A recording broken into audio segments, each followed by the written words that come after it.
ladies and gentlemen. You're listening to the Vinny Eastwood Show, right here on AmericanFreedomRadio.com, and incidentally the VinnyEastwoodShow.com. And you know who the real dedicated listeners are to the Vinny Eastwood Show, because, well, basically, they're already in the chat room just as the show starts. There's about 10 of them, I think, who are just religious. and then that normally doubles and triples in the first 15 minutes of the show as the other people who aren't quite so committed in the mental hospital sense of the word with the straitjackets. I could just imagine people almost like the Matrix, you know, plugged into the Vinny Eastwood Show with like tubes up their nose and in their ears and through their eye sockets and stuff like that, like on Event Horizon. But anyway, today we have something a little bit more positive, and I think the term kick-ass is actually appropriate here. Ian Jacklin from Canada. Ian, welcome to the program. Hey, thank you very much. I appreciate being here. Now, tell us about your kick-ass self and what it is you do. Yeah, I guess that's appropriate. I used to actually literally kick ass when I was the Canadian and North American pro kickboxing champion. I was ranked number 2 in the world. This is way before the MMA came around. But so I've just been in the martial arts and fighting my whole life. And back when I was fighting, I was kind of fighting against the government as well, because they had banned my sport in Ontario, Canada, where I'm from. Duck Koo Kim was a pro boxer, and he got killed by the hands of Boom Boom Mancini, and they buried kickboxing but kept boxing alive because it was such a large sport. It was too hard to bury. So from a pretty young age, because I started fighting pro when I was 16, I was a Canadian champ by 18, and so, you know, before 20, I was already, you know, getting the media involved and showing them the injustices that I was experiencing in not able to have a fight in my hometown. I always had to go down to the States to fight in Detroit, New York, you know. So basically, I just kind of did then what I'm doing now with the whole cancer thing. I switched my fight after I retired from fighting at 26 because I was getting into the martial art movies. I did a number of low-budget karate films back in the 90s. I was in Kickboxer 3. I usually played the bad guy. Ring of Fire 2 with Don the Dragon Wilson. I starred in a couple where I got to be the good guy in Expert Weapon and Deathmatch. So any of you hardcore martial art fans out there may know some of these. But so I kind of hung up the gloves because I was getting paid more money and having more fun. And a lot less pain fighting on screen than I was in the ring. and via that, I learned, I kind of took acting like I did the martial arts. I studied very intensely method acting for a couple of years. Well, hold on a second. Have you noticed that you always get paid more to do something fake than doing something that's real? Yeah, it's unfortunate. But it was kind of fun, too. And in the movies, you get the girl at the end, so... Nice. You can't complain about that. So basically, I trained method acting from Stanislavski, which that's where all I did the same thing with acting as I did fighting. You know, when I was fighting, I studied the greats, Muhammad Ali, Mike Tyson. I was actually in the Lennox Lewis camp. I lived in London, England for half a year because his first pro fight after he won the gold in the Olympics was in my hometown, and so he was training at my gym, and his trainer saw me, even though I was a kickboxer. He was like, "Damn, there's a white boy that can fight. We gotta take him back with us." So they took me to England with him. So I just studied the greatest. If you want to be the greatest, you got to study the greatest. So when I got into acting, of course, I was studying Brando and Pacino, De Niro. I mean, all the tops, and went to the same type of schools they went to. The funny thing was they stopped putting me in films once I learned how to act, because at the end of the 90s, for some reason, the low-budget martial art genre just died. Like, Van Damme started it in the late 80s, and by the late 90s, it was done. So anybody that's ever seen me on a film out there didn't get to see that I did learn how to act in the end. And but I was into the entertainment industry full force at this point, and I wanted to learn how to make my own films, because while I was doing a play in Los Angeles, I met this girl I always had a crush on, and I knew her for about 6 years because I also worked at the Roxbury, and for those that don't know, that'd be like the Studio 54 of the 90s. It was the most amazing happening nightclub in the world. So yeah, first night I was bodyguarding for, you know, Sinead O'Connor, Prince, Eddie Murphy, Madonna was always there. I mean, it was quite the scene. And I was always quite attracted to this one girl that would just kind of talk to me once in a while. Her name's Cynthia Brooks, J. Cynthia Brooks, and she ended up being in the same play with me 6 years later. And we and the rest of the myself and the rest of the actors were out on break, you know, having a smoke break or whatever, chilling in between rehearsal times. And as actors are, they like to have the center of attention. So they're all battling to see who could get the spotlight. And it's funny, they're quite entertaining. I'm more of a quiet kind of stay in the corner kind of guy. I was just trying to learn how to become a better actor so I could, you know, get more, get roles that paid more and were more, I don't know, it's just not challenging. So cheesy. Yeah, okay, good way of putting it. So, but out of the, right behind me, I hear this little whisper saying, I just cured myself of cancer. Whoa. And nobody else heard that, and I did, and I'm not one to pipe down if I have something to say. So I said, "Whoa, what? What did you just say?" And it was this gorgeous girl, Cynthia, that I was always crazy about. So I wasn't even nervous this time. Normally I'd be nervous talking to her because I thought she was so pretty, but I was really interested. I said, "You can't cure cancer. What are you talking about?" And she goes, "Well, the UCLA doctors, you know, they say I'm a medical miracle, but I was given a year to live, I had terminal cervical cancer, and here it is 8 months later, and I'm cancer free." And I'm like, "What? No way!" And she says, "Yeah," and I didn't do any of the things they said. They said you got to do chemo, radiation, and surgery. And she basically flipped them off and did her own holistic thing. And again, this is probably 12, 13 years ago, if not longer, before anybody knew anything about any of this natural healing, really. So it took me a while to actually truly believe her. We ended up dating, which was great. And we're still great friends to this day. So I spent a lot of time with her, and I learned about holistic healing. She also got me into meditation and helped me to realize that we are mind, body, soul. We're not just physical beings. We're not, what's the saying? We are spirits having a human experience, not a, you know what I'm saying? Not a spirit having a, or you know what I mean? Yeah. I don't know if you heard that one. But we're spirit. You can't deny that. You know, Yeah. whether you're religious or not, if you're an atheist, it doesn't matter. You know there's more to life than just the third dimension. Yeah, see, I think about it from the perspective as we're all that. Yeah. So, through her being my friend and stuff, she got me to this meditation center she was going to, which is based on the Essene meditation, the Essenes from, you know, back in the biblical days, and it's about everything that Einstein ever said. It's about energy. Everything's energy.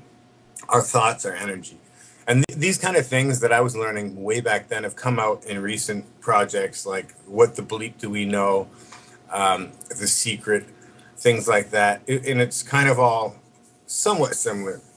Basically, you're saying your mind has power. And there's a book out too called, it's not called The Power of Mind, it's called The Power of Intent. Because, I mean, a good way of proving this one is like, well, if one guy believes in Buddha and the other guy believes in Allah and the other guy believes in Christ, and they all used it and they healed themselves. And some people, there's many stories out there of people curing themselves of terminal diseases just with faith. And it just goes to show you, and the book was about that. It's called Power of Intent. There's something in the brain that can release its own things and take care of its own self. So that was a key note that I learned from Cynthia. And then also how she basically just did juicing all day long, juicing the anti-cancer type vegetables and staying away from sugar. Basic diet like that. And again, this is just so many years ago. It's amazing to me. She's a very highly developed woman, you know, because not too many, to this day, I still tell people about this, and a lot of people don't believe me, unfortunately. But the good news is, thanks to films like, well, I'm kind of jumping ahead of myself. Because of this, I made a documentary. The acting thing was slowing down anyway. And I had been trying my hardest to get somebody to invest in making a documentary on how this this is because I started calling people from the internet. I'd get on the internet and I'd read other people's stories, how they cured themselves of cancer, because I thought maybe it was just a fluke that Cynthia did it or whatever. So I wanted to find out for sure, because it just really intrigued me that if she would have listened to her doctors, she would have been dead, but she didn't, and she's alive. So I'd search the internet. This is again this would be early 2000, I'd say, and I'd find somebody that said, "Oh yeah, well, I cured myself of cancer too," and I'd call them because I didn't want to just read things on the net, because anybody can post that stuff, and I'd get a voice behind it, and I could tell if they were sincere or not, and they were. They're like, "Oh yeah, I did this, I did coffee enemas, and I did the juicing, and so when I believed it is when I said, "Holy, I got to do something about this."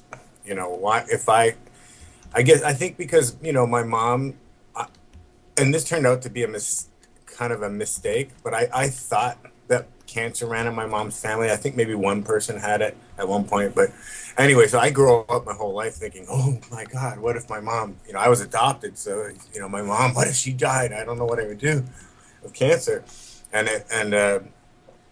So I was very passionate about finding about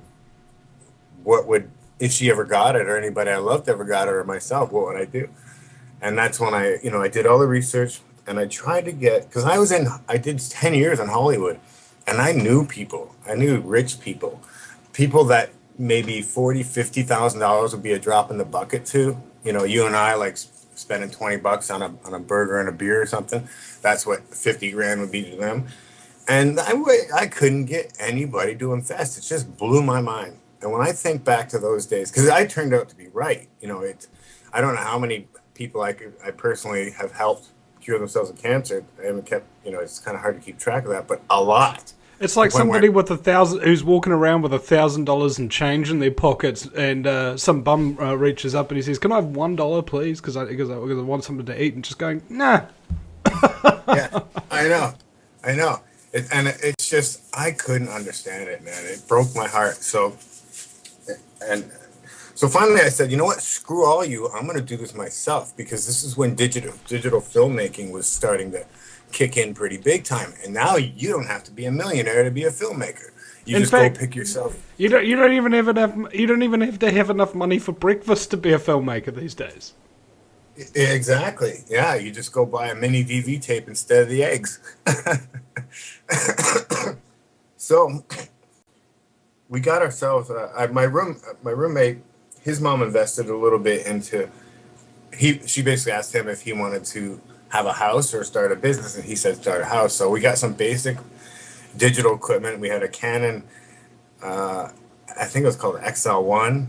This is an SD before HD even came out, and we of course got a Mac and Final Cut Pro, which is a great editing system. I mean, it's for just recently, up until just recently, it was competing with the professional stuff at the studios like Avids and stuff. So I got that when it first came out, and I still have the very first book. The book for the instruction book for Final Cut Pro back in the day was just one book, maybe an inch and a half thick. Now it's so big they don't even put it in book form anywhere. It's just online. But anyway, I stuck my head in that book until I learned how to edit myself, and I grabbed the camera. And at the time, we were living in Brooklyn, New York, in Williamsburg, which is the artist district, and we were in this huge artist building where everybody else in there were artists. They're painters, sculptors, whatever. So I just grabbed the camera, and I remember the very first time I walked into somebody's place. They were friends of ours, we kind of knew, and I heard them rehearsing, their band rehearsing. I just walked in with the camera on and started shooting them. They didn't mind. They thought it was cool. So, and then they got to get videos put up on YouTube and stuff. So that I was so upset. It was kind of like back when I was fighting. I couldn't fight in my hometown. I would go to the press, the papers, the TV, and try and get the truth out to people. Well, I did the same thing with the cancer. And I taught myself how to shoot. And I did 2 rockumentaries, one in New York City on the struggling artists trying to make it there, and one in upstate New York called Small Town Bands, where same thing, but they're from the small town trying to make it. And that let me hone my skills well enough to the point where I could shoot and edit. And so I said, okay, still nobody's giving me any money. I'm going to just start shooting. So I found out where the Cancer Control Society has their meeting every year. It's Labor Day weekend. beginning of September, end of summer. Lorraine Rosenthal, I think, is the lady that runs that. So I found out about this thing, and I knew there'd be a whole bunch of people in one spot that are in this area.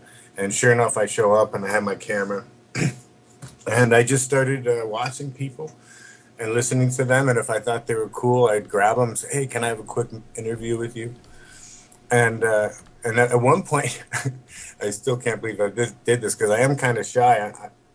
I'm good with the fourth wall, like we call that in acting, where there's nobody there. There is no audience. You've got the right, the left, and the back. That's your wall in your world. But being in front of a crowd, I was kind of nervous. So, but they had this one section where they had people come up and say, "It's a huge..." Oh, well, unfortunately, we're coming to break now, Ian.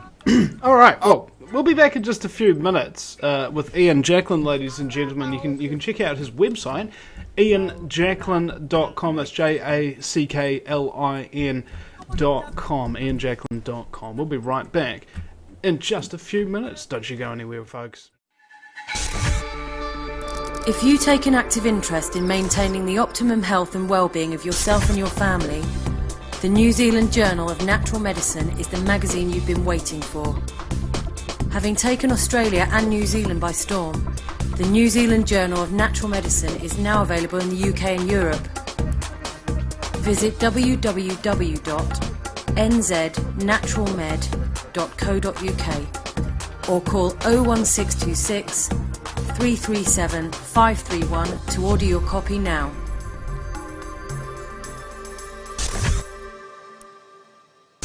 Hi, this is Wendy Adams from Lightwaves Radio Inner Circle. I want you to think for a moment. What would it be like if there was no more Vinnie Eastwood?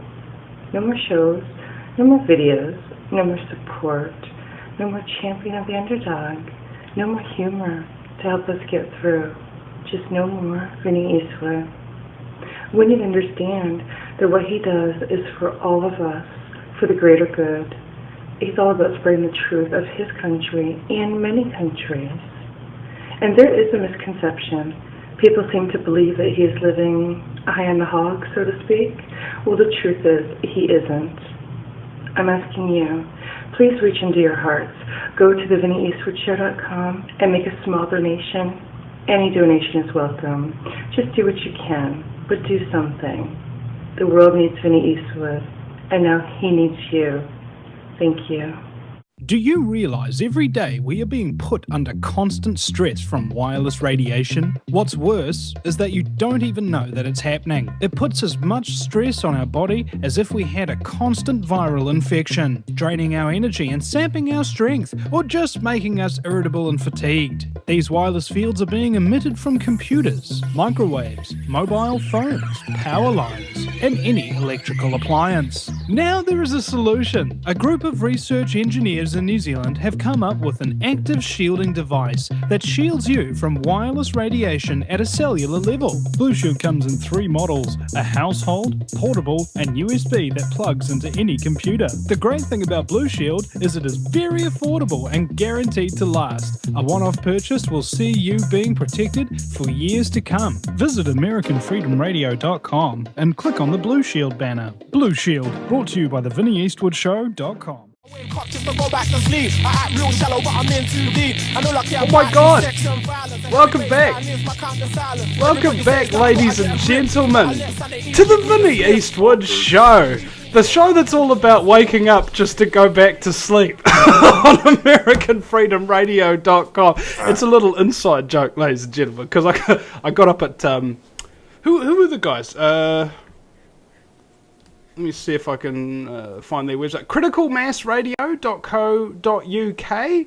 I want to give the boys a plug over there. Paul Vickers and another guy, I forget his name now. Anyway, I got up at 5 a.m. this morning, ladies and gentlemen, to be on an interview with Paul Vickers, only to find out that the host of the show, Paul Vickers, wasn't even there. So me, as the guest, showing up with no host, had absolutely nothing to do. And I was up about 3-4 hours earlier than I normally did. And I went to bed a heck of a lot earlier too. You know, it was kind of frustrating. And I was supposed to do 2 hours with him from 5 a.m. till 7 a.m. And then at 7:30 a.m. till 9:30 a.m. I was going to be with another guy, Nusku or whatever. So understandably, he cancelled on me too without telling me. Getting up at 5 a.m. having nothing to do until this show starts at 10 a.m. is a real pain in the bum sometimes. But hey, you gotta laugh, mate. And this happened, and in fact, this will be some advice for budding radio show hosts out there. Make sure you turn up for your own show, okay? It sounds simple, but believe me, it's a lot harder than it sounds. Also, do what you say you're going to do. Okay? Be there for people. Okay? If they get confused or you get confused or anything like that, the first thing you do, instead of blaming the other person, is actually to accept responsibility for whatever part you've played, even if it's a very minor part in the screw-up or anything like that. Just apologise and move on. And if somebody needs to be rescheduled, you don't ask them or give them a time frame, like between Tuesday and Saturday, maybe you can come on the show or blah, blah, blah, blah, blah. Give them a very specific time frame, okay, like 5 till 7 Central, and give them a very specific day, like for example today, Thursday the 21st of June, right? And this is how I did it with Ian, because I think it was what 2 days ago Ian was supposed to be on the show, and we'd gotten the show times a bit mixed up, so he arrived just when the show finished. And and so I was just like, okay, well, conveniently we have a 2 hour slot in 2 days' time, and so Ian wasn't that difficult once we knew what time it was, and easy to slot in, wasn't it? Yeah, once I got the time zones down, I didn't realize you were in New Zealand. Wow. Mm-hmm. But yeah, and I apologize to you, and I'd also like to apologize to any of my fans that may have tuned in, because I was promoting the heck out of that show, and I built my whole day around it. I sat down on my computer, I'm ready to rock and roll, and then I see your email saying, "Where are you?" I'm like, "Oh, I missed it." No.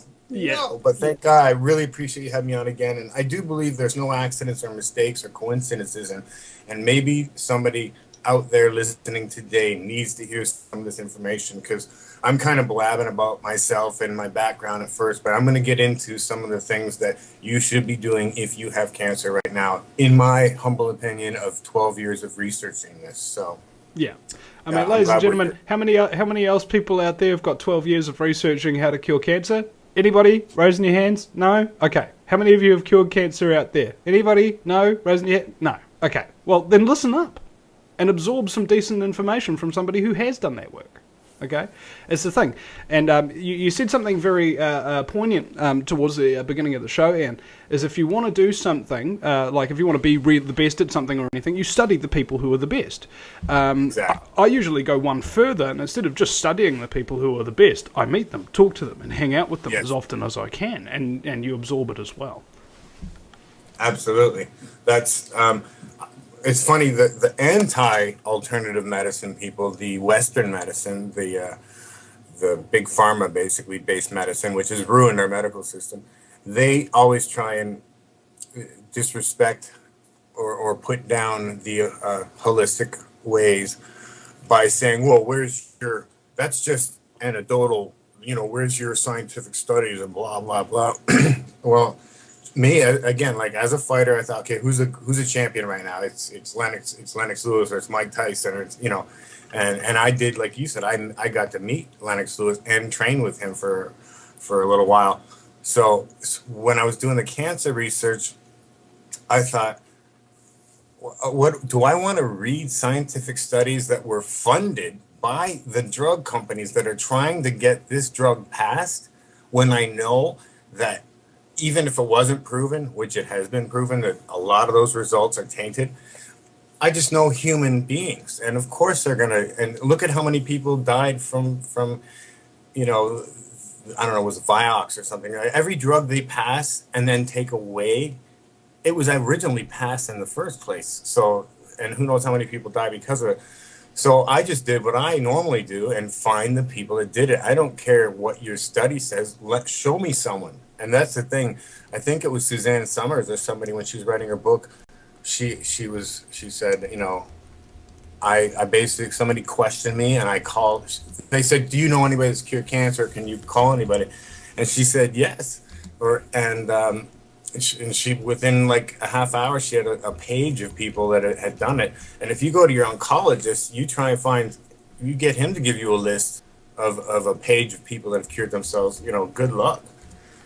So that's what I did. I basically went, and even did a poll, because I have not a huge millions and millions of people that follow me, but I have a decent fan base because of the kickboxing championships, the movie star roles as a martial artist, and now as the documentary filmmaker. And I did a poll, and everybody said they would rather listen to the person that cured themselves than read some sort of scientific study put out by probably a pharmaceutical company. So that's the key right there. There's also another element to it is when you go from, say, having a normal conversation with a normal person who knows how to speak and they're good at speaking English and all of that kind of stuff, and then you go and perhaps read in English textbooks or anything like that, you notice a very distinct difference between the two. Number one, you can understand what the person who's speaking English is talking, because he's not talking about it with a million extra words that don't need to be there in a convoluted fashion. This is the same way that medical textbooks and everything are done, so that only those who are dense enough can understand them, and all of those people who are normal, who would understand reason and logic and things of that nature, get lost. And so as a result, the vast majority of the population doesn't benefit from medical information or any type of higher education for that matter, because it's not done in a way that's comprehensible to the average person. Exactly. It's ridiculous. It's a no-brainer to me, you know, and when it comes to getting kicked or punched in the head by somebody else, I'm not going by stuff that's written down. I'm going by people that know how to get out of the way of those punches and kicks and know how to deliver them back. So I went to people. So I was already convinced, because my girlfriend at the time, Cynthia Brooks, cured herself of terminal cervical cancer.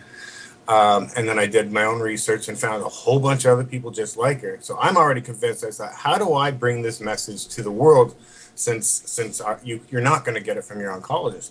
And I thought, well, I'll just stick the camera in everybody's faces that did it and let their eyes tell the story, because that's the beautiful thing about, even better than books, I think, is video or TV, movies, whatever, is you're looking at that person right in their eyes as they're coming from the bottom of their heart and explaining to you that I had this, and this, I was given this long to live, I did this, and this, and I'm still here 20 years later. That, boom, there you go. There's somebody to look up to and follow and find out what they did. So, and as I was speaking before the break, I was at this stage where it'd be, you know, luckily I didn't have cancer, but if I did, I'd be doing the same thing. I thought, well, how do I learn? So I went to the Cancer Control Society here in Los Angeles. And the first year I went alone, just with a camera on my back, and I was very shy and I didn't get much done. The second year, I had met up with Jessica Biscardi, who ended up being my executive producer. And she had breast cancer. I met her at that cancer control seminar because she had breast cancer. And she was also an agent here in Hollywood and knew the business a bit, so she wanted to help out. So while she was curing herself of cancer, she was also helping me make this film. And I had Jim Hawks from out in the desert. He was here. He's an old friend of mine, and he helped me shoot the camera so I could focus more on the interview. So it was basically using myself and a camera guy would be there. And I got up in front of the whole audience there at the Cancer Control People Center, and it was about probably 1,000 people or so, maybe. And as I was trying to explain, I'm kind of shy, even though I'm a champion fighter and an actor. This is when you got 1,000 people in front of you. You got to address, and I wasn't even invited up to address. Like, the only people that got in front of this crowd were people that were invited. But I snuck in the line for people, because there was one section where people were allowed to get up and tell their quick little story on how they cured themselves. So, you know, some lady would be in front of me saying, oh yeah, I cured myself doing this, and this, and everybody applaud, and the next person go, next person. So I snuck in at the back of the line, and I got up there, and it's still on YouTube to this day. I said, I don't have cancer. I never have, you know, I probably never will, but and then I went into a little spiel about how my girlfriend cured herself, and how I was making a documentary because I thought everybody should hear about it.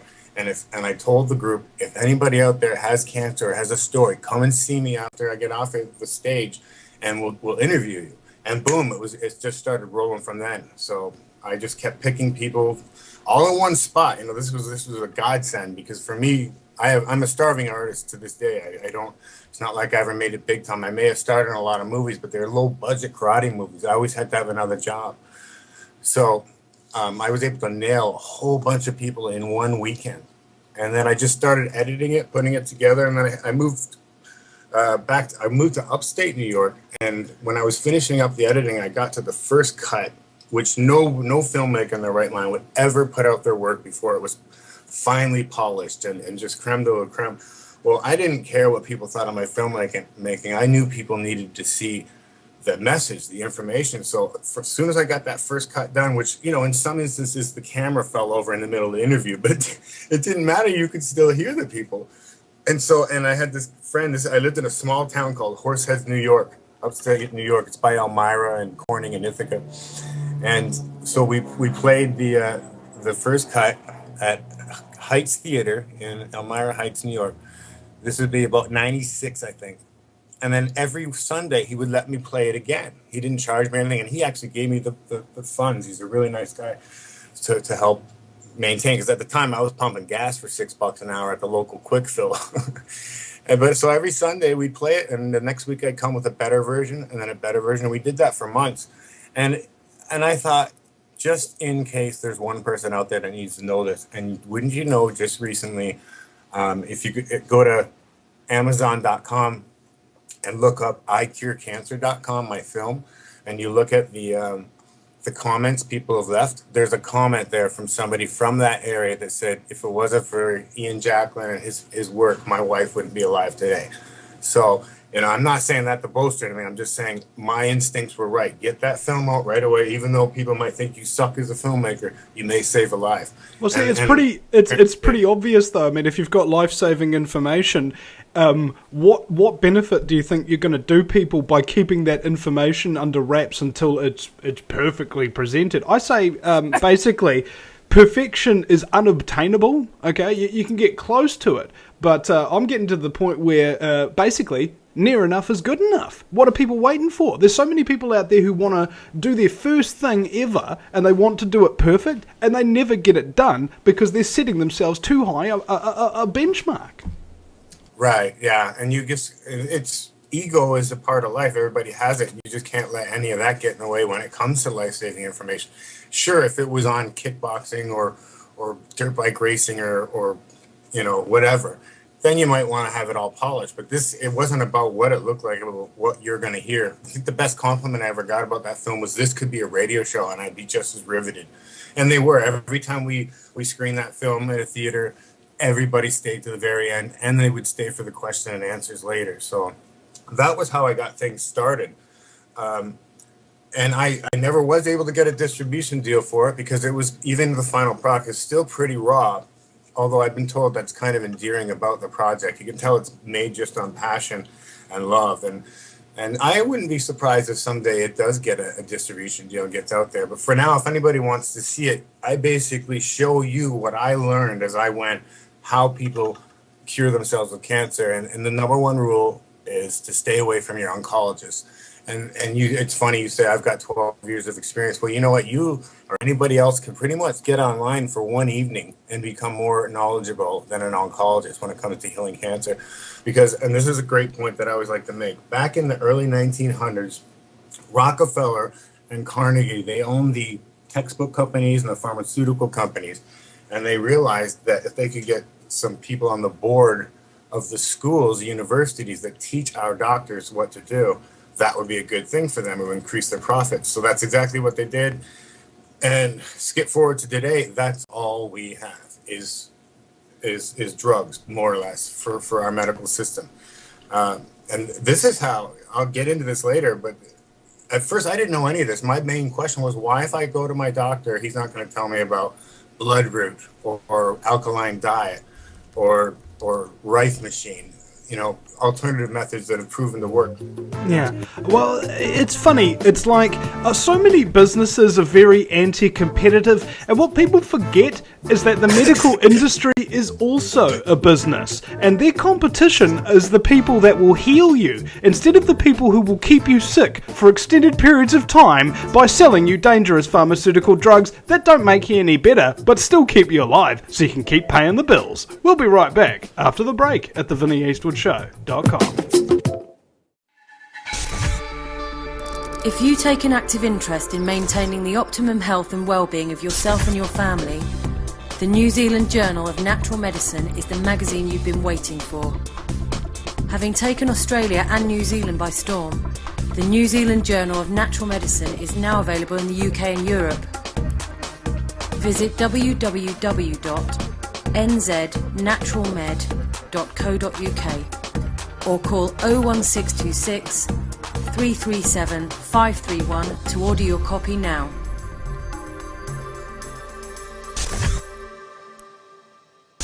Hi, this is Wendy Adams from Lightwaves Radio Inner Circle. I want you to think for a moment. What would it be like if there was no more Vinnie Eastwood? No more shows, no more videos, no more support, no more champion of the underdog, no more humor to help us get through. Just no more Vinnie Eastwood. We need to understand that what he does is for all of us, for the greater good. He's all about spreading the truth of his country and many countries. And there is a misconception. People seem to believe that he is living high on the hog, so to speak. Well, the truth is, he isn't. I'm asking you, please reach into your hearts. Go to thevinnieeastwoodshow.com and make a small donation. Any donation is welcome. Just do what you can, but do something. The world needs Vinnie Eastwood, and now he needs you. Thank you. Do you realize every day we are being put under constant stress from wireless radiation? What's worse is that you don't even know that it's happening. It puts as much stress on our body as if we had a constant viral infection, draining our energy and sapping our strength, or just making us irritable and fatigued. These wireless fields are being emitted from computers, microwaves, mobile phones, power lines, and any electrical appliance. Now there is a solution. A group of research engineers in New Zealand have come up with an active shielding device that shields you from wireless radiation at a cellular level. Blue Shield comes in 3 models, a household, portable, and USB that plugs into any computer. The great thing about Blue Shield is it is very affordable and guaranteed to last. A one-off purchase will see you being protected for years to come. Visit AmericanFreedomRadio.com and click on the Blue Shield banner. Blue Shield, brought to you by thevinnieeastwoodshow.com. Welcome back. Yeah. That's the Rockefeller theme song. It's business time. You say something to me like, I don't want to be forcibly inoculated and sterilized against my will. But I know what you mean. You mean, oh yeah, genocide's all right with me. It's business time. Sorry. Speaking of which, we were talking about the Rockefellers before we came out and the Carnegie Endowment Fund. Now, I was wondering, was Carnegie actually well endowed or not? I mean, I think he started up this whole endowment fund because he was trying to compensate for something personally. I mean, it could be, I don't know. I think it probably was all about money, and that's unfortunately why it's ruined our medical system today. Oh, I mean, you go through, I'm going through this right now, actually. This is the first time it's hit home, and I always knew this day would come. I've talked to many of families and friends and people through cancer, but just recently, and I'm waiting to hear the results today on my nephew, but apparently he's got leukemia. And so luckily, his uncle is very schooled in this area, and I've already got on the horn with some pretty important people and learning about this leukemia. And here's what I found so far, and it's just horrifying to know what may lay ahead, because and this is going to be, I'm making iCureCancer.com part 2 right now. I'm kind of stymied again because I haven't gotten anybody to invest yet. So I've shot everything I can shoot around me, but in order for me to travel, I'm still waiting for somebody to invest. So if anybody out there knows of executive producers or money people that want to help out with a good cause. We're doing part 2 right now. And well, basically what I found out is that it's very normal for a child or an elderly person to get leukemia. And if you just leave it alone, it'll go through its own cycle. It's a 12-week cycle. Matter of fact, when leukemia shows up and they say, "Oh, you got leukemia," it's already over. You're in the healing stage, I've found.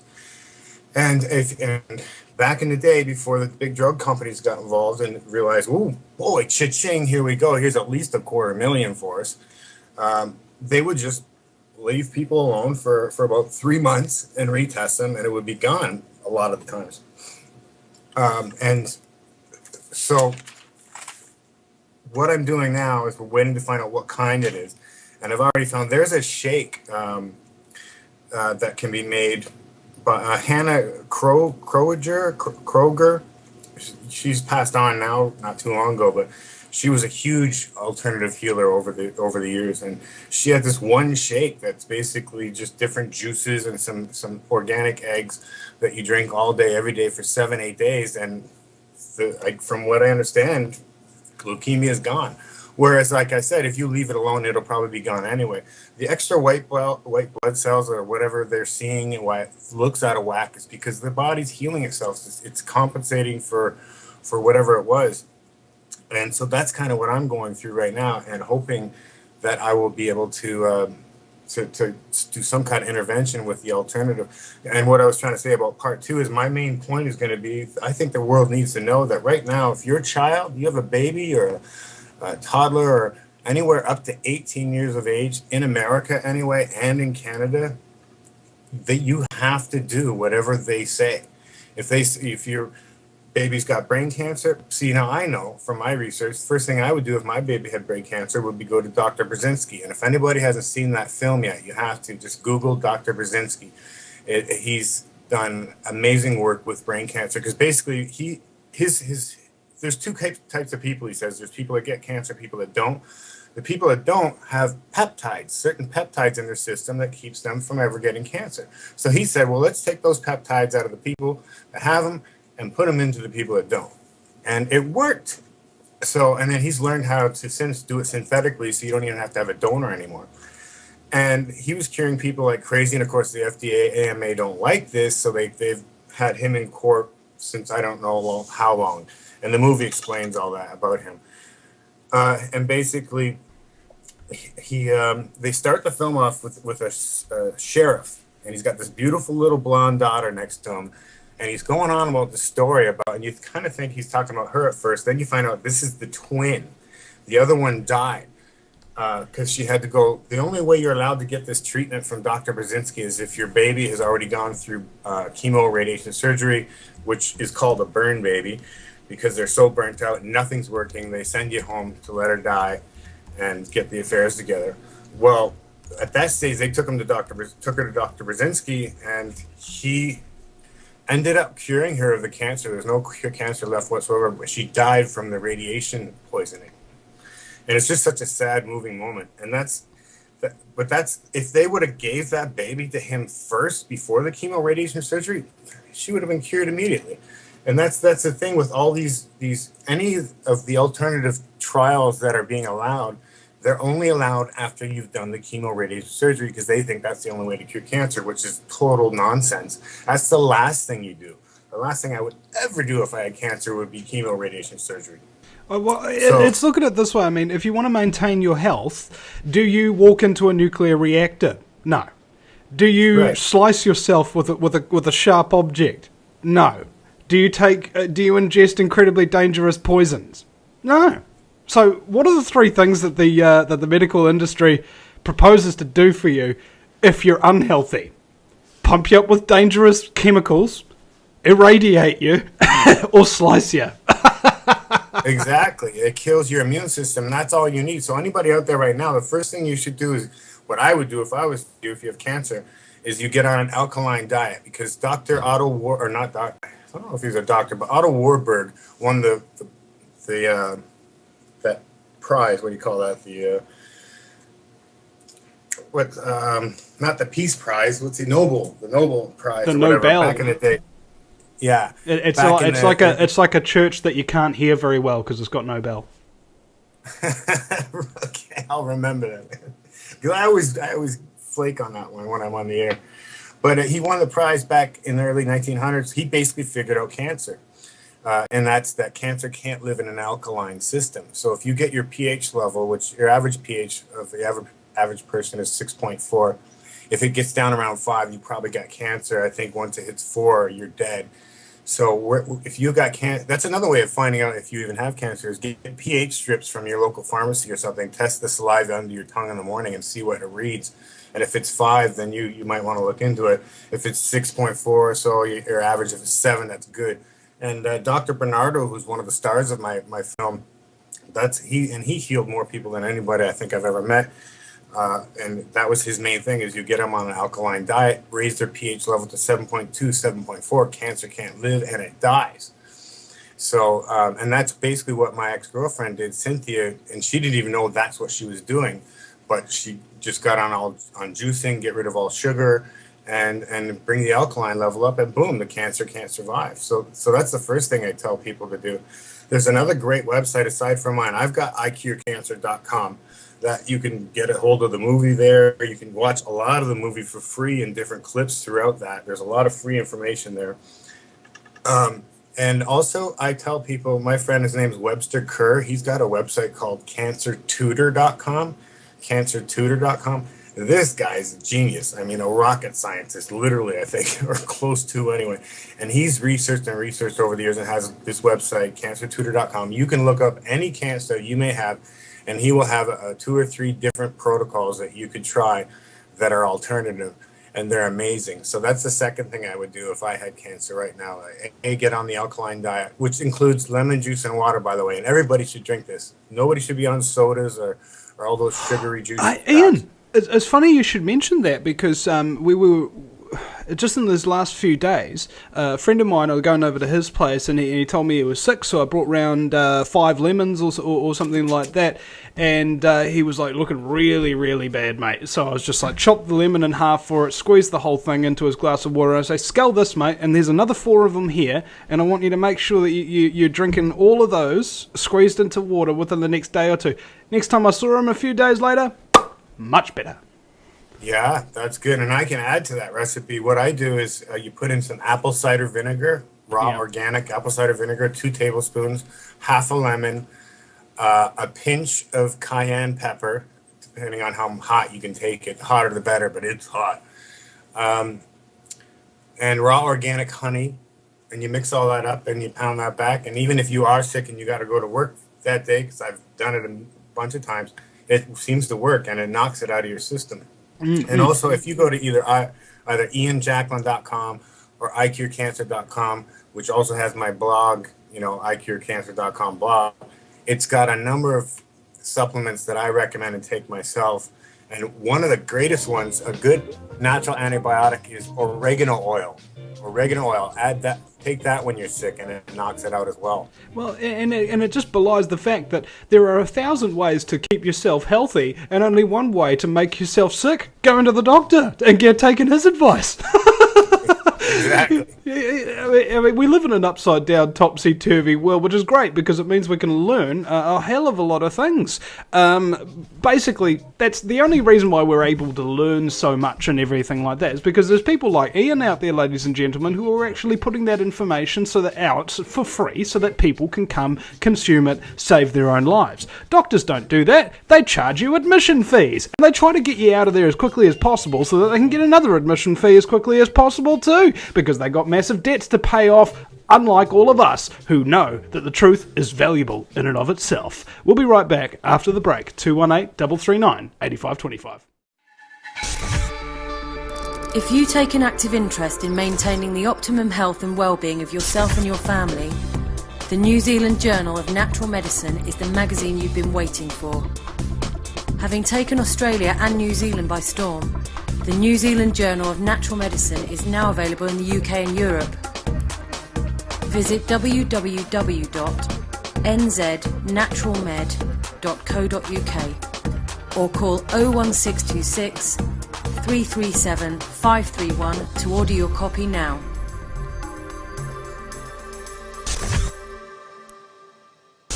Hi, this is Wendy Adams from Lightwaves Radio Inner Circle. I want you to think for a moment. What would it be like if there was no more Vinnie Eastwood? No more shows, no more videos, no more support, no more champion of the underdog, no more humor to help us get through. Just no more Vinnie Eastwood. We need to understand that what he does is for all of us, for the greater good. He's all about spreading the truth of his country and many countries. And there is a misconception. People seem to believe that he is living high on the hog, so to speak. Well, the truth is, he isn't. I'm asking you, please reach into your hearts. Go to thevinnieeastwoodshow.com and make a small donation. Any donation is welcome. Just do what you can, but do something. The world needs Vinnie Eastwood, and now he needs you. Thank you. Do you realize every day we are being put under constant stress from wireless radiation? What's worse is that you don't even know that it's happening. It puts as much stress on our body as if we had a constant viral infection, draining our energy and sapping our strength, or just making us irritable and fatigued. These wireless fields are being emitted from computers, microwaves, mobile phones, power lines, and any electrical appliance. Now there is a solution. A group of research engineers in New Zealand have come up with an active shielding device that shields you from wireless radiation at a cellular level. Blue Shield comes in 3 models: a household, portable, and USB that plugs into any computer. The great thing about Blue Shield is it is very affordable and guaranteed to last. A one-off purchase will see you being protected for years to come. Visit AmericanFreedomRadio.com and click on the Blue Shield banner. Blue Shield, brought to you by theVinnieEastwoodShow.com. Welcome, ladies and gentlemen. It is now hour number 2 of the fastest 2 hours in talk radio. It's the Vinnie Eastwood Show, broadcasting live on AmericanFreedomRadio.com from the fabulously fluoridated capital of Auckland, New Zealand, the island-chained nation in the sunny slave South Pacific. Fukushima irradiated with love. My very special guest is Ian Jacklin, coming at us live. And I also wanted to open up the lines. Do you want to take some callers, Ian? Or we're kind of not finished talking yet, are we? For sure, you can get that going. And I'll just, there's a few important points I kind of want to bring up real quick to help people out as well. So, well, before you make those points, I'll just give out the call-in number, ladies and gentlemen, so you can call in and hold on, and then we'll get to you in due course. The number is 218-339-8525. That's 218-339-8525. So call on in, and we'll get to you very shortly. So sorry, go ahead, Ian. Okay. Well, I'd like to preface this by saying, I don't truly believe that doctors are bad people at all. I just think a lot of them are just so intelligent.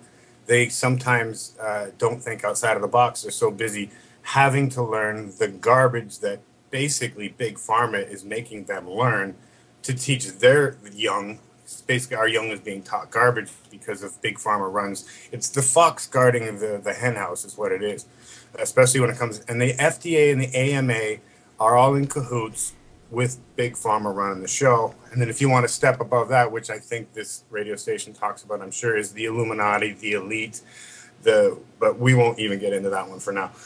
But basically that's it. It's the 1% running the world and doing whatever they want, and they don't care about you or your health. They just care about their profits. That being said, here's a few little tips. Again, if you women should never get mammograms, in my opinion.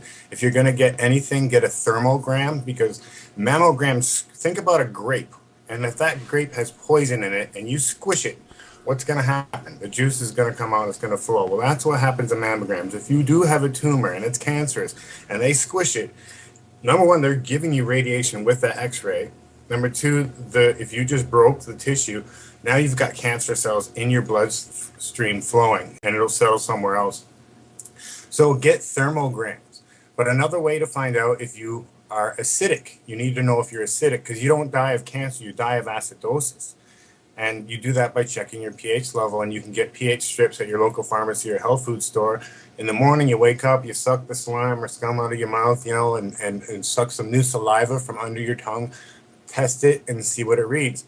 6.4 is average. What you want is, especially if you have cancer, is to get it up to 7, 7.2, 7.4, because cancer can't live in an alkaline environment. But if it is 5, I'd definitely be concerned, because you may have cancer. And here's another funny little test that I hear is very accurate, is you take a pregnancy test. Man or woman, doesn't matter. It's even better if you're a man, because you know you can't be pregnant. But if you're a woman and you know you can't be pregnant, but it shows you're pregnant, then you might want to look into it too, because, and I don't know the science behind it, I'm just a layman.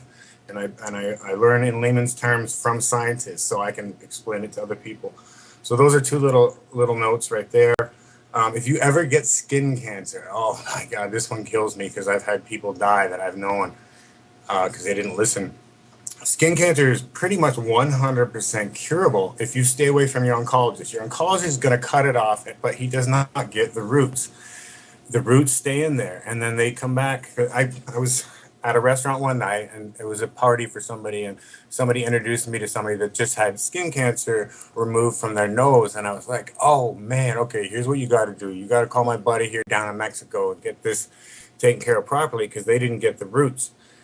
And so I gave him all the information. He sounded gung-ho about it. Then I get a call a year later. He says, Ian, I never took your advice. You're right. It's spread. It's all through my lymph nodes and everywhere. And I said, well, it's going to be a lot harder to treat now than it would have been then, but here's what you do. And I told him what to do, but it didn't work. It was too late. It was already through the system. But if he would have done this in the first place, there's a thing, American Indians used to use it. It's called bloodroot. It's a black salve.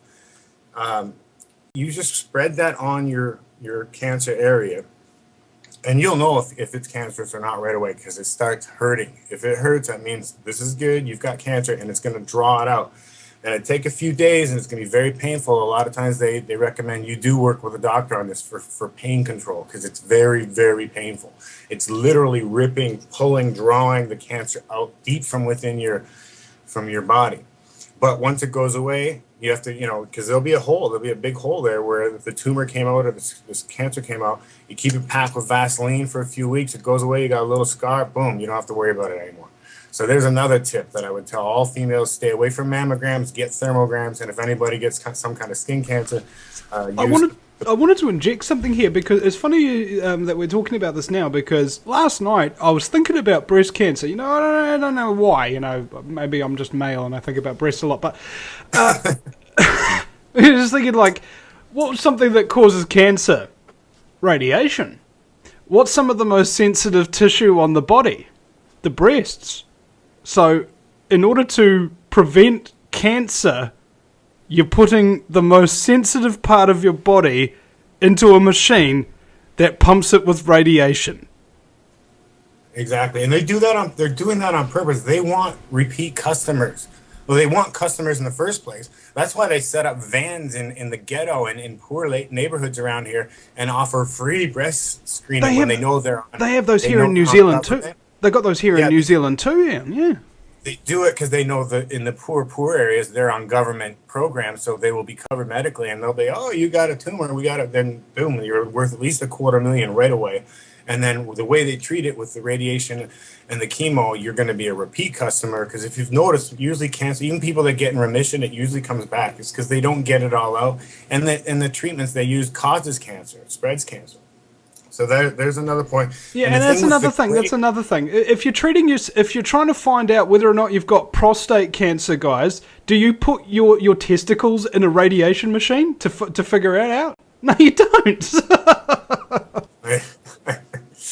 I know it's sad, but so and the other thing is surgery. Now, one of the stars of my film IQCancer.com is Burton Goldberg, who's known as the voice of alternative medicine. He wrote a definitive guide, alternative medicine, a definitive guide to alternative cancer healing years and years and years ago. That's the first book I read when I found out my girlfriend cured herself of cancer.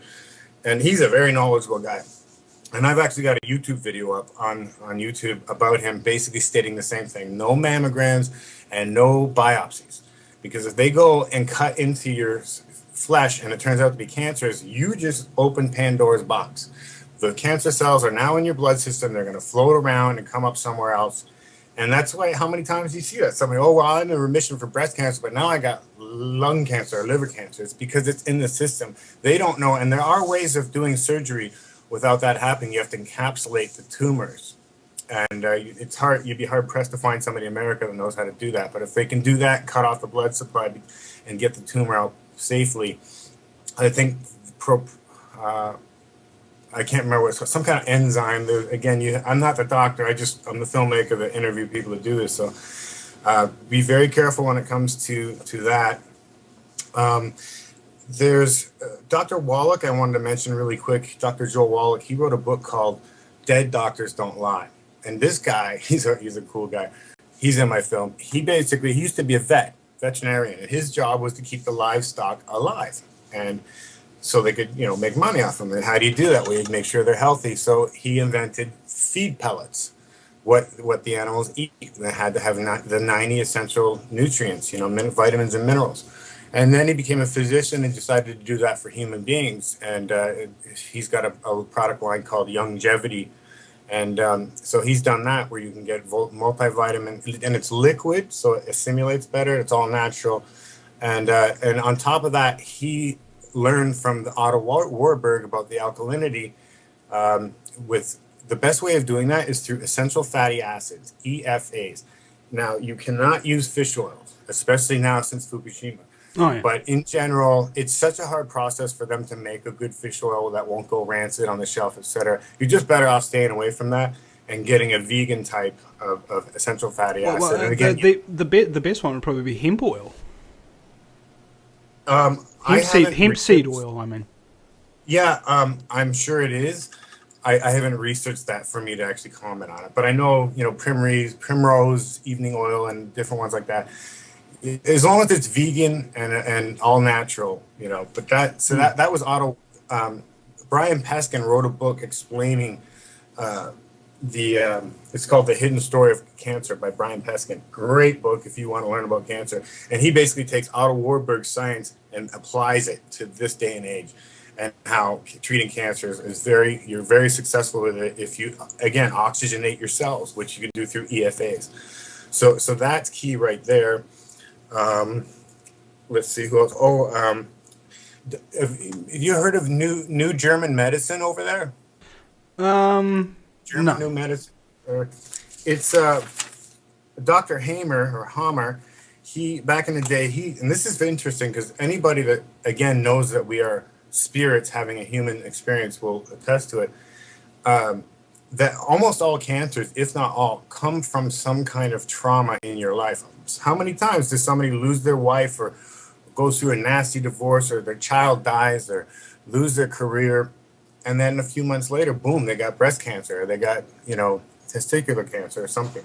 There's supposedly a connection there. And that's what this the German New Medicine kind of explains. He lost his son was murdered by accident or something, and not too long after that he developed cancer. So he started studying this phenomenon, and every single patient he ever had were in the same bout. They had something horrible happen to them for the cancer. So that's and if you want to go to Ilzadora is the lady that's been helping me with my nephew and the leukemia. Her website is newmedicine.ca, and it's all about this Hamer's work. And so that's an important note to get out there to people as well, because you really have to address your mind, your body, your soul. You can't just take every single vitamin on earth and do the intravenous high dose vitamin C and with the DMSO and all these things. But I have a perfect anecdote to actually corroborate that.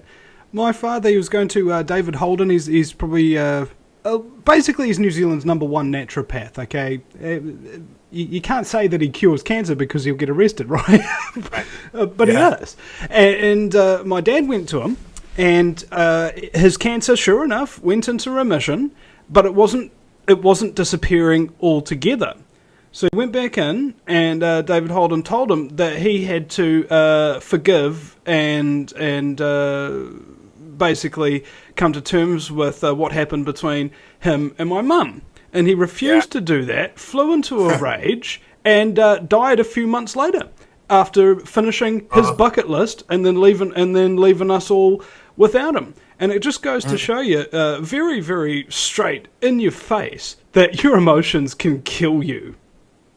Yeah, oh, absolutely. It's funny. I was having a conversation with my nephew. Now, mind you, he's 12 years old.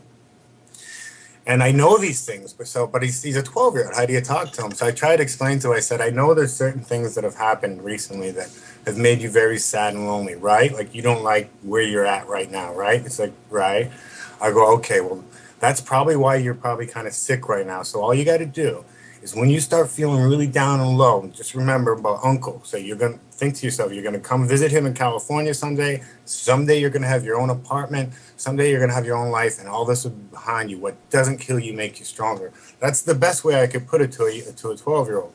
So, because I'm trying to get him to snip it in the bud, because here's what's going to happen, and I'll find out today after I get off the phone with you, where he's at, and if it's an acute leukemia or something, you know, and they want to get him on chemo and stuff like that, you know, then that's going to be a new battle. And like I was saying, I'm making the main point of my film right now is we need to change the laws where parents can decide what kind of treatments their children get. It can't be forced on them to do chemo, radiation, surgery.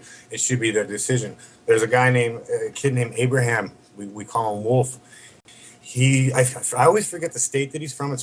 But his parents, when he was 14, had cancer. He did one chemo treatment, didn't like it, made him really sick.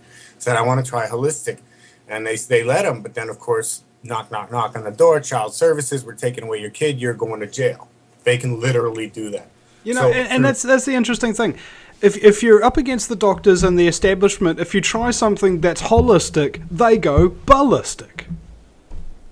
Yeah, you're taking away their money. You're taking away their money. It's like the mafia, you know. It's just like, you're cutting in on our business, boyo. Exactly. They're known as the medical mafia. What's sad is a lot of the practitioners don't know it, but their bosses do, which is Big Pharma, and they don't care about anybody. Again, they're the Illuminati. They're scum of the earth.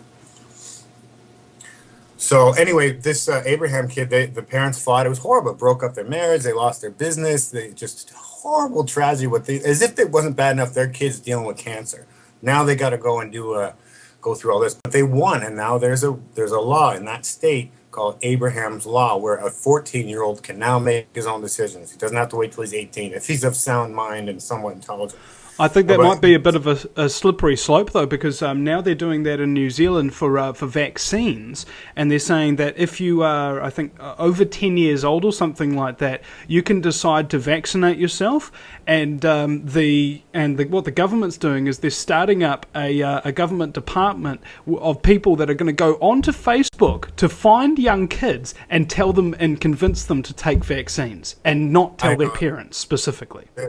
It's just pathetic. That's another thing. My dog's not really in that fight about the vaccines, but I post a lot about it because it's all a sham too. It's the elite. They want to keep their money, which is most of it's in big pharma and big oil. And when you look into vaccines and things of that nature, you find out that they've actually got cancer viruses in them. And you know, surprise, surprise, we're all got cancer. That's their investment in you. Is they're injecting you with something that 10, 20 years down the line, they're going to be able to cash in because you're going to get cancer, you're going to get this or that. Look at the rate of autism in children. If you look at the charts, this kills me. Anybody that's pro-vaccination, I just say, look at the dates. Well, it's almost like they're treating us as if we're a clam.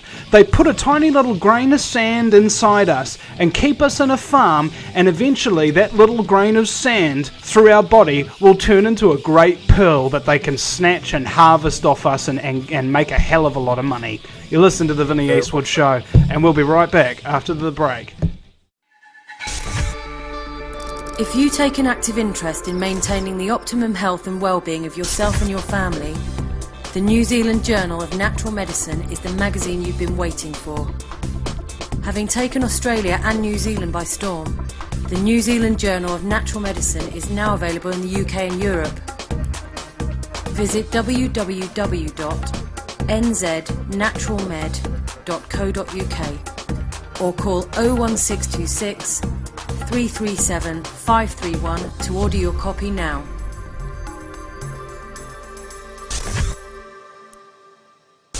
Hi, this is Wendy Adams from Lightwaves Radio Inner Circle. I want you to think for a moment. What would it be like if there was no more Vinny Eastwood?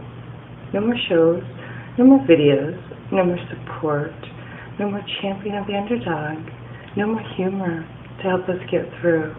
Just no more Vinny Eastwood. We need to understand that what he does is for all of us, for the greater good. He's all about spreading the truth of his country and many countries. And there is a misconception. People seem to believe that he is living high on the hog, so to speak. Well, the truth is, he isn't. I'm asking you, please reach into your hearts. Go to thevinnieeastwoodshow.com and make a small donation. Any donation is welcome. Just do what you can, but do something. The world needs Vinny Eastwood, and now he needs you. Thank you. Do you realize every day we are being put under constant stress from wireless radiation? What's worse is that you don't even know that it's happening. It puts as much stress on our body as if we had a constant viral infection, draining our energy and sapping our strength, or just making us irritable and fatigued. These wireless fields are being emitted from computers, microwaves, mobile phones, power lines, and any electrical appliance. Now there is a solution. A group of research engineers in New Zealand have come up with an active shielding device that shields you from wireless radiation at a cellular level. Blue Shield comes in 3 models: a household, portable, and USB that plugs into any computer. The great thing about Blue Shield is it is very affordable and guaranteed to last. A one-off purchase will see you being protected for years to come. Visit AmericanFreedomRadio.com and click on the Blue Shield banner. Blue Shield, brought to you by theVinnieEastwoodShow.com. Welcome back. Welcome back, ladies and gentlemen, to the Vinnie Eastwood Show, broadcasting live. And also, if you go to thevinnieeastwoodshow.com/quotes.html, you'll notice if you listen to the show for a while that I come up with some really amazing analogies a lot of the time. And the one that I just did before coming off the break, I thought was actually quite impressive. And I astound myself all the time. I'm constantly surprising myself how awesome I am. The medical industry treats us as though we're clams. The vaccine is a grain of sand that they inject, and our body later turns it into a pearl that they can harvest and make a hell of a lot of money. Exactly. That's brilliant, bro. Brilliant. And now the art of analogies, ladies and gentlemen, is so that you are demonstrating that you understand what's actually going on by relating it to something else, like macro to micro sort of thing, as above, so below. That's why analogies are good at helping people to understand situations, and also it's basically evidence that you comprehend what's being done by seeing the same mechanism elsewhere. Okay, cells and atoms have the same structure. Okay, your human body and your brain cells and the universe, the actual picture of the universe. Some guy actually tried to say what the picture of the universe looked like, and it looked exactly like a close-up of a human brain cell. Everything's exactly the same, it's just different areas of it. And if you recognize the connections and the parameters between them, your comprehension of how the world really works will greatly improve. Yep, exactly. It's an idea. So, would we want to get into that thing that I posted in here from Wendy K in Venice? Yeah, I'd like to comment on that. I'm glad she brought that up. It's true. Definitely nobody should be drinking out of plastic anymore. It's proven, and I forget the name of the documentary right now, but it's about how, like, I think it's estrogen releasers or something it messes with in our newborns. And I don't know if you've noticed that over there, but I've noticed it here, that a lot of the babies today being born, the boys are growing up very effeminate, if not gay, and the girls are very, very developed for their age. I mean, my ex-girlfriend's daughter I think she got her period at 9 or 10, and I don't think that used to happen till you're about 15 years ago. And now it's having the same effect on our boys and our girls. It's making them way more feminine. And a lot of that is attributed, from what I understand, to the plastic in the bottle. So nobody should be drinking plastic water bottles anymore. I heard that should become passé, as did having a cigarette in your hand. you know, if you see somebody with a plastic bottle, it's like, oh, I guess they don't know yet. But you know what's funny? Is that if I were to smoke a cigarette, I at least know that what I'm smoking is a poison for me. But whereas the vast majority of the time, somebody will hold a burger, somebody will hold a soft drink, somebody will hold a vaccine, somebody will hold a pharmaceutical drug, somebody will be holding a jar of Corexit 9500, and they have no idea that it's a poison. Right. Well, what to do about this? What I recommend, what I do myself, is there's a number of great water machines on the market today. There's a lot of that aren't so great, so you kind of got to do your research. The one I use, it's by Water Revolution, and it purifies the water by ROing it first. Reverse osmosis is very important. I don't know about over there, but here in our hospitals, if a nurse drops a bottle of pills, she just throws them down the toilet. And so when you consider how many hospitals there are in America and all the drugs that are being put into our sewer systems, aside from the old saying, I remember when I was a kid, every time you drink a glass of water, it's already been drank like 7 times before, which is kind of nasty. But so the point is, though, if you're going to drink water from your home, you make sure you RO it first, reverse osmosis. It kills everything. It basically makes it like distilled water. And then it runs it through this particular model. Water Revolution runs it through a remineralization process. So it's as if it's spring water that was natural, and it's all natural process. It's not an electric machine. And it remineralizes it, it alkalizes it, which brings the pH level up, and ionizes it, so it draws the toxins out of your system. And the one I'm talking about goes for about $1,000. You can pay up to $4,000 for models that don't do the same amount of work, but that's one way. Otherwise, I would say drink out of a well if you can find a well, or a good reputable spring water place. And those plastic bottles are different. It's the clear plastic you got to worry about. The ones that come in the blue plastic bottles, from what I understand, are okay. But that's very important. And make sure you add lemon to it. And I use stevia to sweeten. The stevia is the only sweetener on the planet that I know of that's not bad for you, including sugar even. It's a very good, and you don't need much of it, but it sweetens it. So I drink lemon juice water with a little stevia. It tastes like lemonade, and it's alkalizing my system as I drink it. That was another thing I wanted to know, is that basically everything that the New World Order puts out that's supposed to be healthy for us is actually dangerous for us, and basically the only way to ever oppose them with anything is indeed to make sure that you do the direct opposite of whatever they tell you. So, for instance, if they give you an artificial sweetener to help you lose weight, what it's going to do is it's going to mimic sugar in your body, so that when you have that sugar, your body processes the sweetness, but it doesn't get the calories, and it starts to crave the calories, and it makes you fatter. Other than that, it'll just, help you to go blind and damage your brain cells and do all these other things. Because, well, basically, name me one rat that survived the testing of aspartame in the 80s. You're the rats, ladies and gentlemen. That's so true. And I belong to a group online that's pretty cool. It's called the Red Pill of Truth, and they're very similar. Their views to like yours and I. And I wanted to get into that real quick because I was asleep. I had my head in the sand. I was a sheeple, and I didn't even know what a sheeple was. That's how asleep I was. But I make this documentary, and I'm from Canada. I was raised in a decent, I don't want to say Christian home because it wasn't forced down our throats, but we have the good type morals, good ethics and stuff. And I believe everybody to be good. So when I found out that cancer was curable, I was just devastated.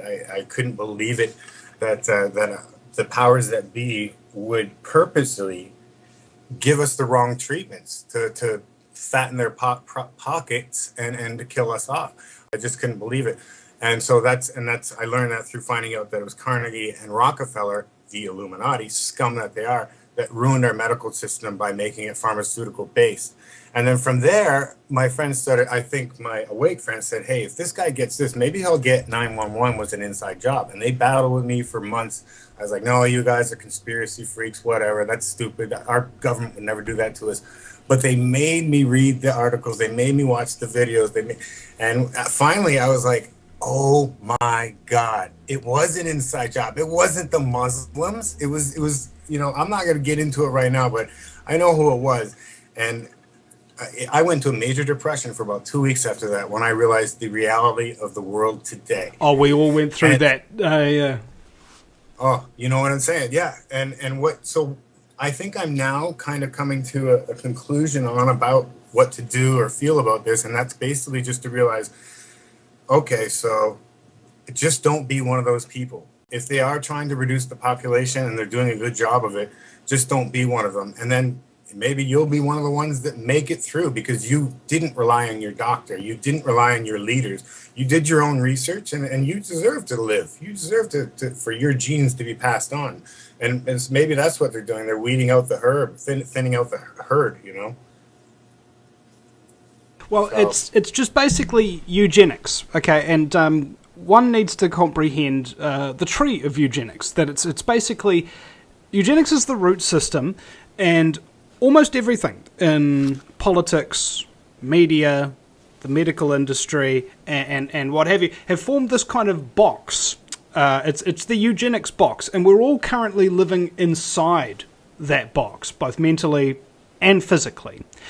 If you can think outside the box in any part of those particular industries, whether that be the medical, the media, or the politicians, if you can see through any one of them, it means you're actually capable of realizing that there is a box, that there is something to wake up to in its entirety. Right. That's why when you find out one part of the conspiracy, you know, the new world order and what have you, whether that be the pharmaceuticals, whether that be 9/11 or anything like that, it leads to everything else. But the problem is some people they almost get complacent. They get to a point where they think that they've got enough information to act and base their entire lives on. Whereas I'm acting under the assumption that I will never have enough information to know everything that's going on. In fact, my personal belief is anybody who claims to know everything knows bugger all. Right, yeah, and hence the saying, you know, careful once you go down that rabbit hole, or again, the red pill, green pill thing. I mean, it's once you're onto it, you really, if you have any conscience or any heart whatsoever, I think you have to continue on the battle. And me as a warrior, obviously, you know, being in the martial arts my whole life, I want to go to war. I want to fight, you know, for the good of the people. And there's only so much you can do. My rage from finding out 911 was an inside job and it wasn't the Muslims at all that did it to us. I wanted to go to war myself. I wanted to pick up an M16 and go get the bad guys, go get the elite, get that 1% and take them out. But that's just not realistic. You can't do that. So all I've been able to do is educate myself, pass it on through social networks, and hopefully we raise the consciousness of the masses. And they start doing like you and I will do if one of us gets cancer. We know we're not going to listen to. We may use our oncologist for the test, but we're going to do our own thing. We're going to be our own doctors. And our genes are going to pass on. And eventually it may be our children's generation or the one after that. But the ones that are still around, hopefully we'll be able to get rid of that 1% that is ruining, because there's an abundance for everybody on this planet. I truly believe it. I don't believe in this overpopulation thing. I mean, they can make water now. They got machines that make water from the air. You know, there's just so much science and technology out there that there's no reason why we can't all fit here. And the fat cats got to realize they got to share. The 1% to 99%, that's ridiculous. And I don't even know how they sleep at night, you know, knowing there's starving children. Actually, here's how they sleep at night, and this is actually a very important thing for people to comprehend. When you go to sleep, Ian, do you fall straight asleep, or do you go through a whole bunch of thinking before you actually drift off? I actually, that's sleeping sometimes is an issue because I have all these thoughts in my head on how to fix what's wrong. Okay. That means you're not a psychopath. Okay. Psychopaths go to sleep instantly because they have no emotions, they have no concerns, and it's usually the people who have big hearts and things like that, they're the ones who have the difficulty going to sleep at night. That's why you, or many other people have said that exact same thing. I don't know how they sleep at night. It's because you're trying to think that if it's somebody like you who's doing that evil stuff that those psychopaths are doing, you wouldn't be able to sleep. Just remember that they're not like you. They don't care about human beings like you do. Right, I always forget that part.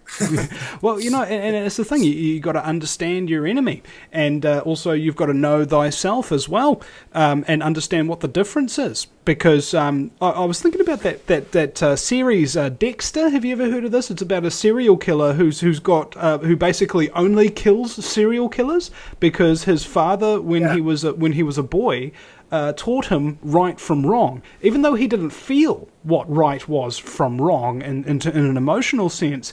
He knew intellectually right from wrong. So he wanted to kill people, but he knew that he wasn't able to kill innocent people because it was wrong, even though if he did kill an innocent person, he wouldn't feel bad about it.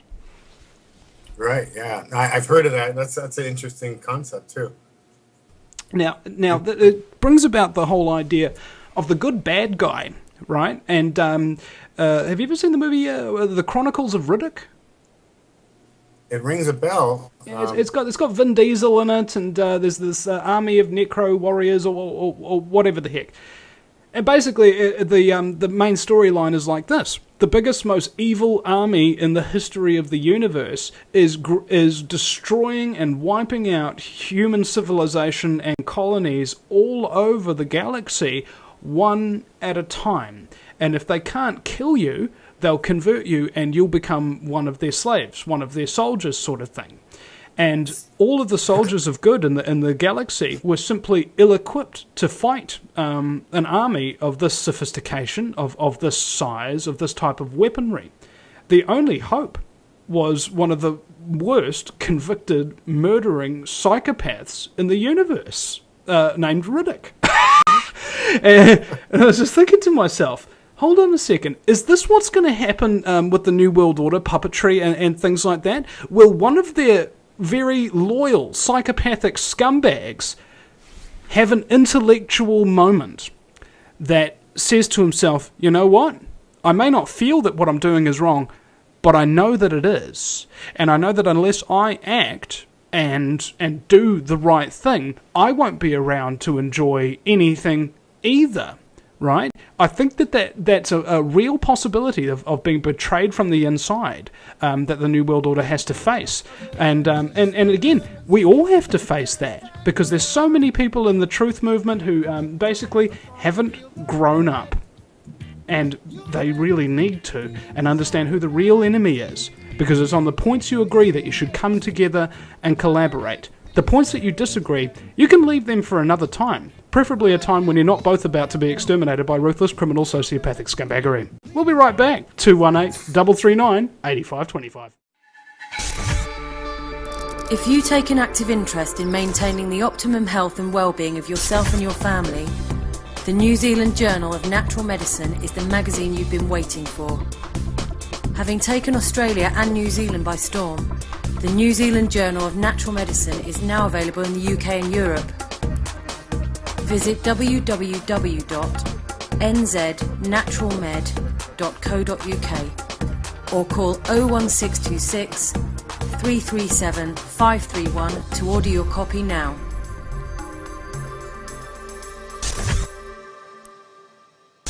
Hi, this is Wendy Adams from Lightwaves Radio Inner Circle. I want you to think for a moment. What would it be like if there was no more Vinnie Eastwood? No more shows, no more videos, no more support, no more champion of the underdog, no more humor to help us get through. Just no more Vinnie Eastwood. We need to understand that what he does is for all of us, for the greater good. He's all about spreading the truth of his country and many countries. And there is a misconception. People seem to believe that he is living high on the hog, so to speak. Well, the truth is, he isn't. I'm asking you, please reach into your hearts. Go to thevinnieeastwoodshow.com and make a small donation. Any donation is welcome. Just do what you can, but do something. The world needs Vinnie Eastwood, and now he needs you. Thank you. Do you realize every day we are being put under constant stress from wireless radiation? What's worse is that you don't even know that it's happening. It puts as much stress on our body as if we had a constant viral infection, draining our energy and sapping our strength, or just making us irritable and fatigued. These wireless fields are being emitted from computers, microwaves, mobile phones, power lines, and any electrical appliance. Now there is a solution. A group of research engineers operators in New Zealand have come up with an active shielding device that shields you from wireless radiation at a cellular level. Blue Shield comes in 3 models: a household, portable, and USB that plugs into any computer. The great thing about Blue Shield is it is very affordable and guaranteed to last. A one-off purchase will see you being protected for years to come. Visit AmericanFreedomRadio.com and click on the Blue Shield banner. Blue Shield, brought to you by TheVinnyEastwoodShow.com. Welcome back. In a Holocaust. A Holocaust caused by vaccines and radiation combined. It's like the Captain Planet of scumbaggery. It's the Vinny Eastwood Show on AmericanFreedomRadio.com. And also we have Rick Simpson. Hopefully we'll be able to connect him in just a few seconds, because we wanted to talk about hemp oil and basically the things that, well, cure cancer. I mean, that's the topic of discussion today, isn't it? So hopefully Rick will be able to get connected by American Freedom Radio in just a few seconds. And just for the moment, we have a caller. Area code 818. You're on the air. We just need your first name and what state you're calling from. Are you talking to me? Yes, Wendy, here in Venice, California. Hi, how are you? That's Wendy, is it? Wendy, yes. Ian's friend. Ian's internet friend. Yep. Hi, Wendy. Hi. I'm enjoying your show very much. Thank you so much for sharing this information. Great. And somebody recommended on the chat line here that I call in, and I just want to say I really so afraid of people drinking water out of plastic. That's the big deal. You mentioned it, and I just think it's a horrible problem on so many levels. And the solution, I'm very solution-oriented, and I just say eat watermelon. Watermelon filled with water, naturally filtered, naturally sweetened. I can't believe people spend so much money buying flavored water, fruit-flavored water, when they could just be eating the fruit. So I really upped my No, but seriously, it's a good idea. Cut out the blimmin' middleman. Exactly. Yeah. So anyway, that's my new promotion. Time to be container free, and it will help the world on so many levels. You know what? And I think that's a good idea as well, because I think that humanity should not be contained, and so hence it's a good idea to be container free. Wendy, thank you very much for your call, and we now have Rick Simpson with us. Rick, can you hear me? Yeah, you're coming through loud and clear, brother. Great to be back with you. Yeah. Well, thank you so much again for just, putting out good information. Thank you, Wendy. Goodbye. Both of you. Thank you. Yeah, thank you, Wendy, for calling in. Okay, switching gears then. Rick Simpson, welcome to the show. We want to just quickly give a quick capsule in these final few minutes of the broadcast about hemp oil and its effect on cancer. So, Ian, if you have anything you'd like to ask or get Rick to explain specifically, go for your life. Yeah. This is an honor again, Rick. We spoke once before. I'm trying to get some funds together so I can finish icurecancer.com, the documentary part 2, so I can come out and see you. If not, Vinny said that he can probably hook you and I up on a Skype thing and we could record it that way, worst case scenario. But it's ironic that we're able to get a hold of you, because you were going to be one of my last points about the hemp oil. You made an amazing documentary called Run From the Cure, which I refer to people all the time, how you were basically ousted by the Canadian government. You did all the right things to try and get the right people to realize that, hey, we've got something that works here. Then you found out, like Dr. Royal Raymond Rife did, and many other people that came up with cancer cures over the years, they don't want them. But you've discovered, and maybe you can give us, the listeners, in a nutshell, what hemp oil does for people that have cancer. Well, basically, it does everything. It's the only sensible treatment that I know of for cancer. I mean, beyond eating good food and all the rest of it. But I mean, if you have a serious cancer, the ultimate answer is the oil. There's no question. I mean, what the medical system is doing to people with their chemo and radiation, that's just ultimate madness. And if you go on the internet today, I mean, there's so many video clips up there, detailing, what this oil has done for people. It is the ultimate medicine. I don't care what you have, what disease, take the oil, If the oil doesn't work for you, you're probably never going to find anything that will. You know, this is the greatest healer, you know, in the world, and it's the greatest healer in nature, and it's harmless, non-addictive. We have to be insane not to be using this medicine. And it's all about the cannabinoids, right?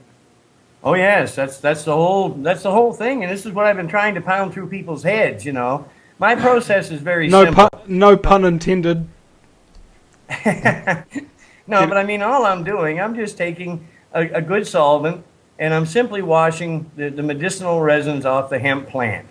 Then I'm filtering them, and then I'm boiling the resin off, and that leaves you with the essential oil, which is truly, it's like a thick grease. The resins, when they get cooler, they're like a thick grease because they're resin.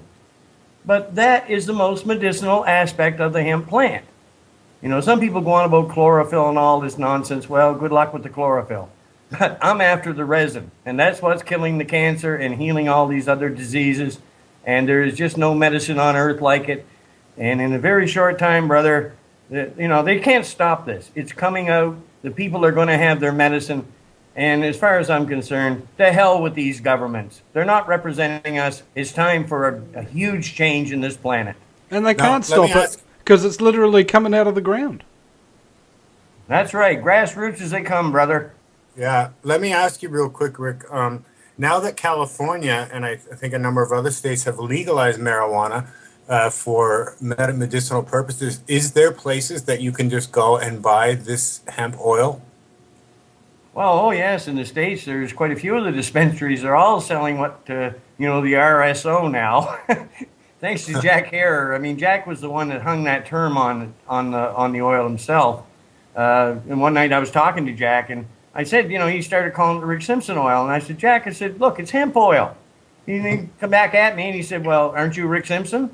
And okay, Jack. Well, you couldn't argue with Jack Hare. But right. From what I understand, it's one of the hottest selling commodities in America right now. Wow. Okay, so that's good to know, because I had somebody ask me recently because I always recommend your documentary and hemp oil, but I say I'm not sure where to get it. I don't know where to get it legally. Well, there's a problem here, though. I mean, there's so many people manufacturing the oil in so many different ways.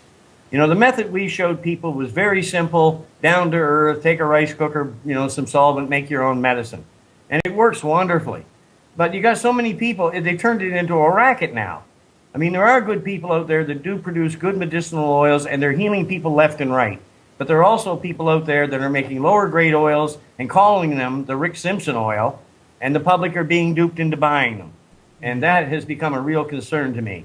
You know, to me, when you look at medicine, it's all about purity. The more powerful, the better. And my oils have been tested, you know, right in Hebrew University in Jerusalem by the very top experts in this field. And they always hit into the 97, 98% range. I don't know of anybody else's oil that goes into that range. And that's the range that's needed for medicine. Is there a way to find out that we're getting yours, that good type, and not some other type? Well, you know, you can almost tell by the effects of it. You know, well, okay, I smoke pot, so it's no big deal to me. But I mean, all I do, I take a little bit of that oil and I put it on a cigarette paper, put a little bit of tobacco with it.